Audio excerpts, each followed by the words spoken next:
y'all, welcome back to the channel. We are back with Life with Lex episode 6, back onto the relationship topic. Yes, I'm just trying to put y'all on game. Okay, if you haven't watched episode 5, go ahead and do that now. I'll link it below, and I will link the playlist down below as well if you have not caught up with episode 1 through 5. Anyway, episode 6, you could tell we are talking about love languages. Okay, I got an issue with love languages, and that's what we're gonna get into today, so stay tuned.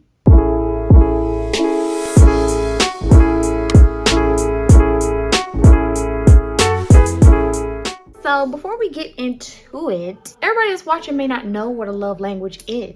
Okay, so I'm gonna explain just a little bit real quick, you feel me, for the ones that don't know. What is a love language? Somewhere between the 80s and 90s, a guy named Gary Chapman published a book. It was called The 5 Love Languages. In a nutshell, it breaks down 5 ways that we as people like to be loved and how to show that love in our partners. Okay, and he also touches on how to communicate your specific love language to your partner. So fast forward about 20 years later, he's adapted it, of course, to love languages for teens, singles, military couples, kids, all that. So he published that book a long time ago, but honestly, I personally did not start seeing like conversations and debates and stuff and like it being really popularized until about 2015. So what are the 5 love languages? They are words of affirmation. So that is like praise for your partner, compliments,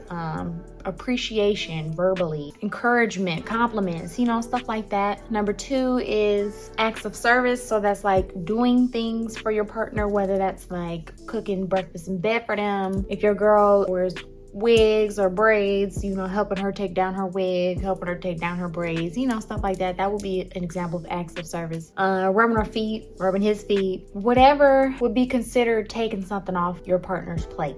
Okay, and then the other 3 are gift giving, quality time, and physical touch, which I feel the last 3 are self-explanatory. So those are the 5 love languages. Again, words of affirmation, acts of service, gift giving, physical touch, quality time. So the title of this episode is Love Languages Are Problematic. Why are they problematic? There are more than, actually, I think I just read yesterday that the population has now officially hit 8 billion, okay? It's 8 billion people in this world. Do y'all really think there's only 5 ways to love 8 billion different people?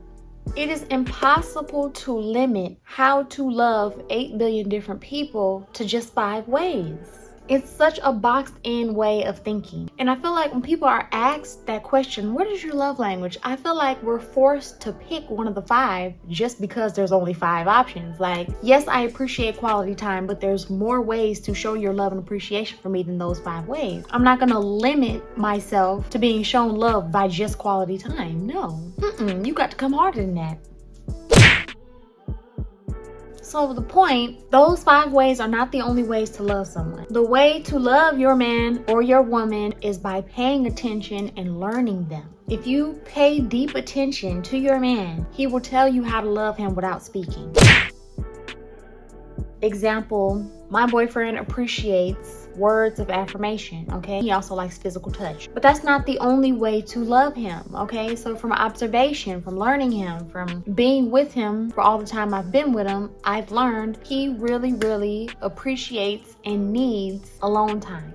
Solitude. He's the type of person that needs that in his life. He needs some form of that every single day, okay? And that is completely fine. That's who he is. And I try my best to give him that alone time every single day, okay? Not perfect at it, but since he requires that alone time, a part of loving him is me being okay with that and providing him with that alone time, period.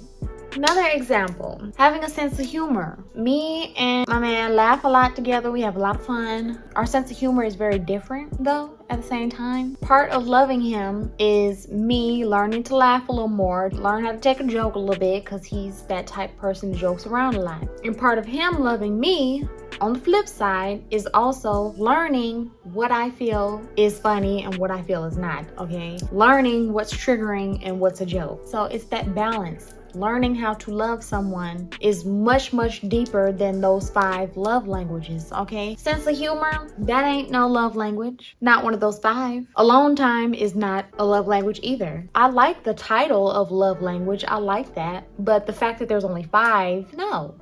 If he included every single way to love someone, the book would have been, you know what I'm saying, 1,000,000 pages long. Okay, cool. But I think the approach to the book could have focused more on paying attention and learning your partner versus here's 5 ways to love them. I hope that makes sense. You're a human being. There's so many emotions and feelings and personalities and quirks and all that make you who you are, that makes it impossible to love you in just a small amount of ways. How you learn to love someone is all boils down to paying attention to them, observe them, actually put effort into learning them.